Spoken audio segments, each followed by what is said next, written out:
to Kush News, the newscast of the African diaspora.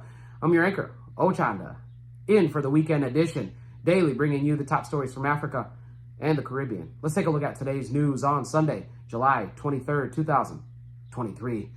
We go to Sudan, where clashes continue between the National Army and the paramilitary. Fierce clashes between the Sudanese armed forces and rapid support forces in the north capital of Obeid persisted today on a second day since Thursday. Reports suggest that the conflict resulted in at least 4 fatalities and several injuries on Friday, with both the National Army and the paramilitary engaging in heavy gunfire.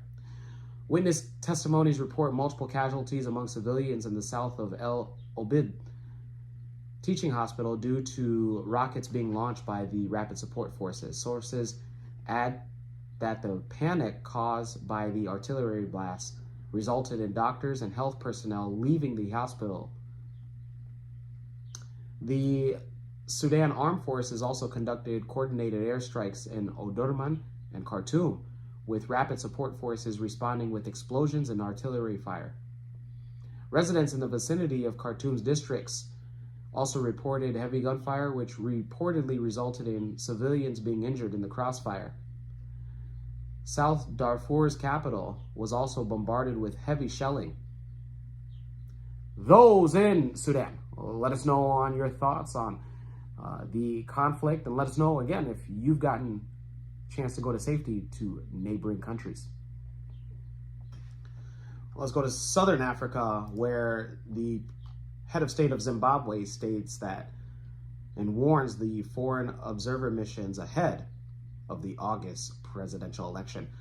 President of Zimbabwe, Emerson Mnangagwa, aka the Crocodile, has warned foreign observer missions that have been accredited to observe the August 23rd harmonized elections to stick to their mandate.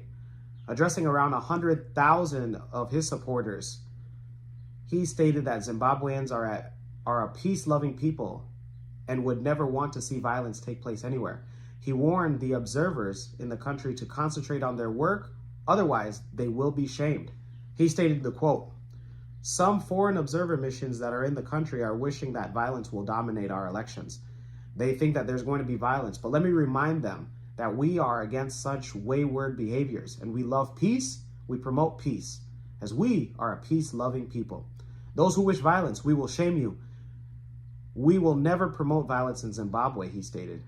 President Mnangagwa told observers that since the arrival of ZANU political force supporters, no one has been beaten, and we are over 100,000 strong. The government recently gave a stern warning to the observer missions only to observe the act and not to monitor. The president also took a swipe on citizens who were promoting and causing political anarchy in communities and warned they risk being dealt with according to the law. He stated, "I warn those who want to destabilize this nation and promote violence that they will and it will not be tolerated. The law will take its course against those hooligans," he added.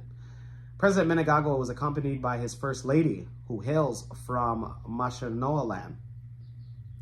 Those in Zimbabwe, let us know on how you feel about the president's remarks, strongly backing the country. Let's go to the Caribbean and end it there.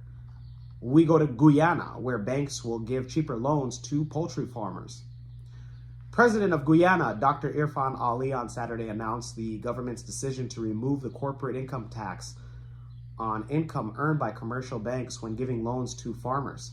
He said that local commercial banks will lower their interest rates on loans for the poultry sector from 8% to 5%. During the live announcement, the president said that the measure will take effect this upcoming Monday. The banks in Guyana will be Citizens Bank, Republic Bank, and Guyana Bank for Trade and Industry, and have all agreed to this measure. He also added that all investments in the poultry sector will benefit from this. Reduced costs of financing will be available to this. The president explained that the government pursued this intervention as part of efforts to control the input costs of the sector, and the decision was taken following discussions with poultry farmers. He also pointed out that this intervention follows other measures instituted to provide support to farmers, including the construction of farm and marketing tools, and also removing relevant taxes and stimulating investments to need and reduce inputs like animal feed. Those in Guyana will let us know your thoughts on the president having the back of poultry farmers. When we come back, we'll have today's African proverb of the day. Don't go anywhere. What's going on? I'm MC Cadero, and I'm here at a graduation party. Double graduation party that I was booked for. That's right, you can also book me with 15 years experience. It's www.mccadero.com. See you soon. Welcome back. Let's take a look at today's African proverb of the day. And it comes to us from Yoruba. Congratulations to Nigeria's President Bola Tinubu from Yoruba. And it reads, "The man who has bread to eat does not appreciate the severity of a famine." Once again, the man who has bread to eat does not appreciate the severity of a famine. Yoruba proverb. Yeah, you don't know what you got until it's gone.